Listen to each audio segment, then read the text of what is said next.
जय हिंद। स्वागत है आपका इस YouTube channel learn tea life में। इस सेशन में हम जनरल नॉलेज का यूज करते हैं। अगर आप किसी भी कॉम्पिटिटिव एग्जाम का प्रिपरेशन कर रहे हैं like UPSC, SSC, NDA, air force, navy, coast guard, तो ये सेशन आपके लिए काफ़ी हेल्पफुल रहेगी क्योंकि इसमें हम जनरल नॉलेज का इंपॉर्टेंट क्वेश्चन करते हैं। तो चलिए सेशन शुरू करते हैं। तो सबसे पहले आपके सामने क्वेश्चन होंगे और उसके ऑप्शन होंगे। अगर आपको इसका आंसर पता होगा तो आप उसको कमेंट बॉक्स में कमेंट कीजिएगा, जैसे क्वेश्चन नंबर और जो उसका ऑप्शन होगा ब्रैकेट में डाल के।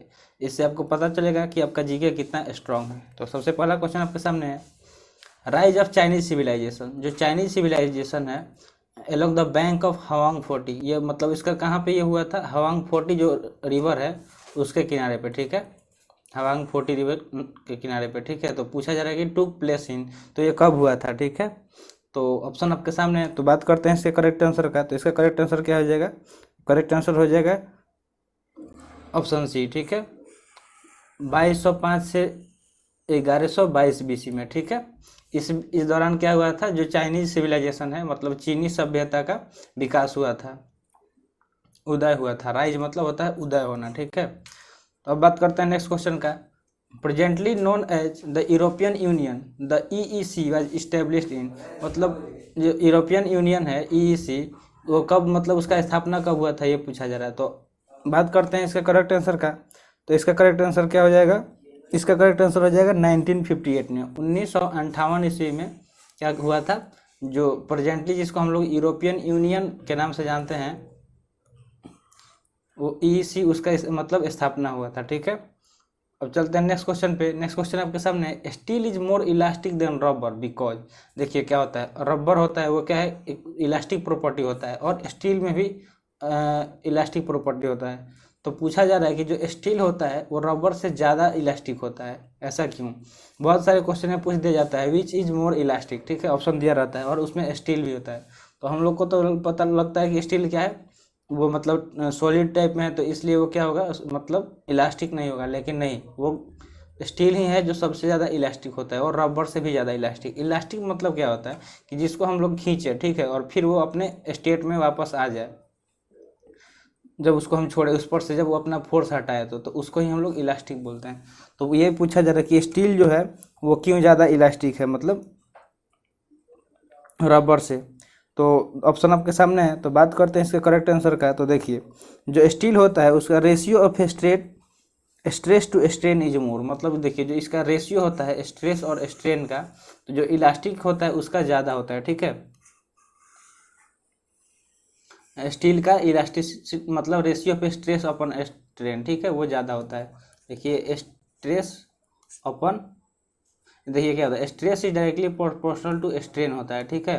तो जब ये प्रोपोर्शन हटाते हैं तो ये क्या हो जाता है, मतलब इलास्टिक लिमिट हो जाता है, ठीक है। तो वो स्ट्रेस अपन स्ट्रेन क्या होता है, इसका रेशियो ज़्यादा होता है स्टील का, इसलिए क्या होता है वो रबर से ज़्यादा इलास्टिक होता है। अब बात करते हैं नेक्स्ट क्वेश्चन का। The 2003 right livelihood honorary award honour when the jury recognized for his steadfast work over many years for the world free of nuclear weapon।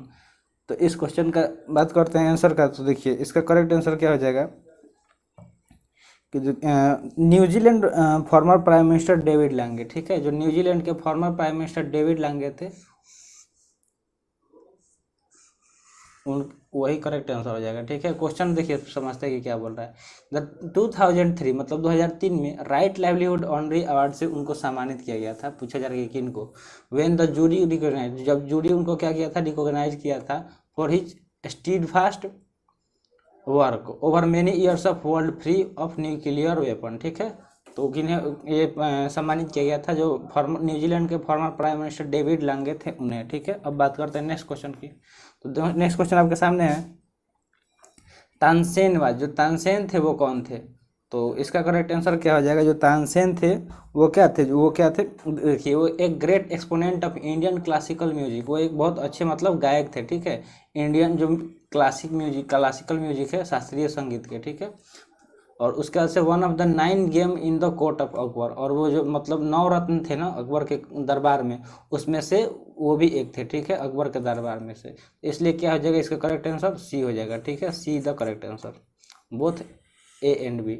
अब बात करते हैं नेक्स्ट क्वेश्चन की। तो नेक्स्ट क्वेश्चन आपके सामने है, ऑरिंथोलॉजी इज द, जो ऑरिंथोलॉजी है वो किस चीज़ के स्टडी को बोलते हैं, ठीक है, क्वेश्चन में पूछा जा रहा है। तो ऑप्शन आपके सामने है, तो बात करते हैं इसके करेक्ट आंसर का। तो देखिए जो स्टडी ऑफ बर्ड्स होता है उसी को हम लोग क्या बोलते हैं, ऑरिंथोलॉजी, ठीक है। स्टडी ऑफ बर्ड्स को क्या बोलते हैं, ऑरिंथोलॉजी। और ऑर्थोलॉजी बोलते हैं स्टडी ऑफ बोन्स को, ठीक है। अब बात करते हैं नेक्स्ट क्वेश्चन की।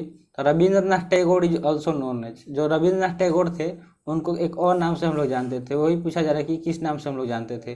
तो देखिए जो महात्मा गांधी थे उनको गुरुदेव के नाम से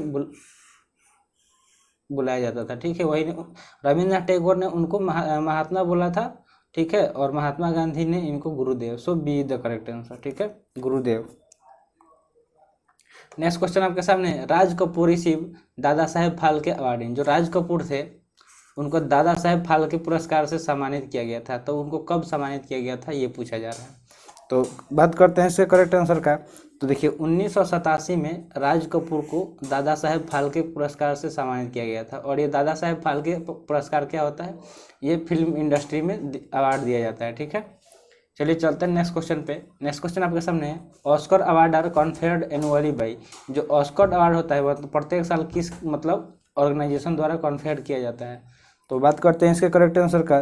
तो जो ऑस्कर अवार्ड है वो academy of motion picture art and science, ठीक है, ये academy of motion picture arts and science का है जो यूएसए का, उसके द्वारा कॉन्फर्ड किया जाता है, ठीक है।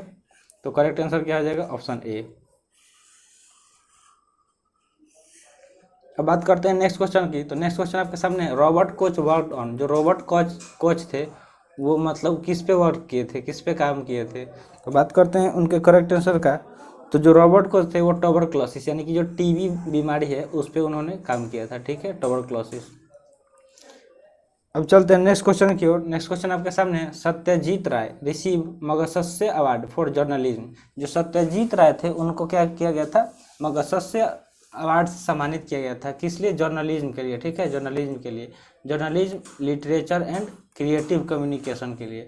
तो पूछा जा रहा है कि वो कब उनको अवार्ड दिया गया था। तो ऑप्शन आपके सामने है। तो बात करते हैं इसके करेक्ट आंसर का। तो 1967 में 1967 में क्या किया गया था, सत्यजीत राय को मगसस्य अवार्ड से सम्मानित किया गया था in the field of journalism literature and creative communication art, ठीक है। अब बात करते हैं नेक्स्ट क्वेश्चन का। तो नेक्स्ट क्वेश्चन आपके सामने है, the agreement according to which the UK the USA and the former USSR can not assist other country in acquiring technology to develop nuclear weapon is known as, मतलब एक agreement होता है according to which the, जिसके अनुसार क्या होता है, UK यानी कि United kingdom, USA United states of America and the former USSR United states of Soviet रूस, ठीक है, can not assist other country, मतलब अदर कंट्री को नहीं असिस्ट कर सकते हैं इन एक्वायरिंग टेक्नोलॉजी, मतलब टेक्नोलॉजी को एक्वायर करने के लिए, टू डेवलप न्यूक्लियर वेपन, मतलब जो न्यूक्लियर वेपन होता है उसको बनाने के लिए। तो उसको हम लोग किस, उस एग्रीमेंट को किस नाम से जानते हैं। तो बात करते हैं इसके करेक्ट आंसर का। तो उस एग्रीमेंट को हम लोग nuclear non proliferation treaty, NPT, ठीक है, NPT nuclear non proliferation treaty के नाम से जानते हैं, ठीक है। नेक्स्ट क्वेश्चन आपके सामने, the red triangle symbol denotes, जो मतलब लाल कलर का ट्रेंगल है वो सिंबल किस चीज़ को डिनोट करता है।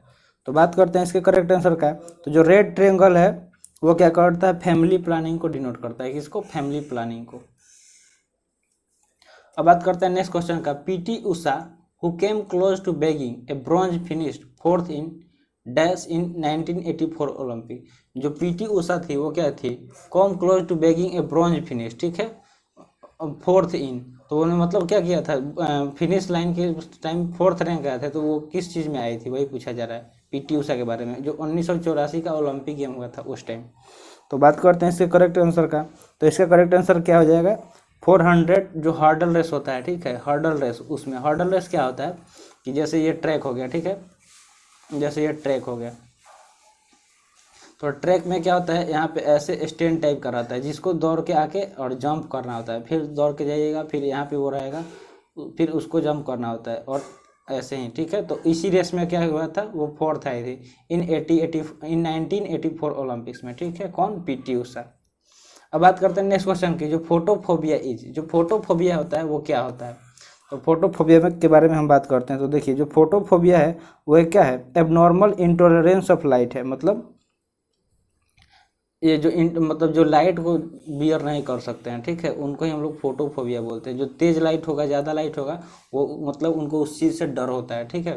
फोबिया मतलब क्या होता है, डर, और फोटो मतलब क्या होता है, लाइट। तो लाइट से जिसको डर होगा, लाइट से जिसको जो डरता होगा, ठीक है, उसको ही हम लोग क्या बोलते हैं, फोटोफोबिया। तो वो क्या होता है, अब normal intolerance of light. So be the correct answer, ठीक है। अब बात करते हैं नेक्स्ट क्वेश्चन का। तो नेक्स्ट क्वेश्चन आपका क्वेश्चन है, pressure cooker कुक्स rice faster because. जो प्रेशर कुकर होता है उसमें हम लोग जब चावल पकाते हैं तो वो बहुत जल्दी पक जाता है, क्यों?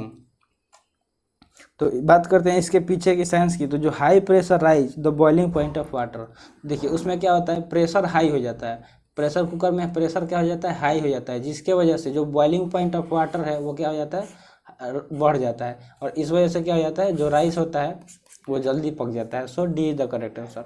अब बात करते हैं नेक्स्ट क्वेश्चन की। The ancient Olympics game came to a sudden end when the Roman Emperor Theodosius banned them as a paper manifestation, ठीक है। The modern Olympic games were received after a lapse of nearly, जो ancient Olympics game था उसको क्या कर दिया गया, sudden बंद कर दिया गया जब रोमन एम्पायर थियोसिस उसको बैन, मतलब क्या कि बैन कर दिए पेपर मैनिफेस्टेशन के लिए। The modern Olympic games were received after a lapse of nearly, तो मतलब ये जो मॉडर्न गेम कब चालू हुआ था ये पूछा जा रहा है। तो बात करते हैं इसके करेक्ट आंसर का। तो इसका करेक्ट आंसर क्या हो जाएगा कि जो 15 सेंचुरी था उस टाइम से फिर शुरू हुआ, ठीक है। अब बात करते हैं नेक्स्ट क्वेश्चन की। जो reproductive cells in human beings are produce, जो रिप्रोडक्टिव सेल्स होता है ह्यूमन बींग्स में वो कैसे प्रोड्यूस होता है, कैसे उत्पन्न होता है, ठीक है, वो पूछा जा रहा है। तो बात करते हैं इसके करेक्ट आंसर का। तो इसका करेक्ट आंसर क्या हो जाएगा, in greater number for a longer period of time in the male. मतलब क्या होता है, जो मेल में होता है रिप्रोडक्टिव सेल्स वो बहुत ज़्यादा संख्या में प्रोड्यूस होता है, ठीक है, और ज़्यादा टाइम के लिए भी, लॉन्गर पीरियड के लिए भी होता है इन मेल, ठीक है, in the comparison of female. तो इसका करेक्ट आंसर क्या हो जाएगा, correct answer is option A. Next question आपके सामने है, study of earthquakes is known है।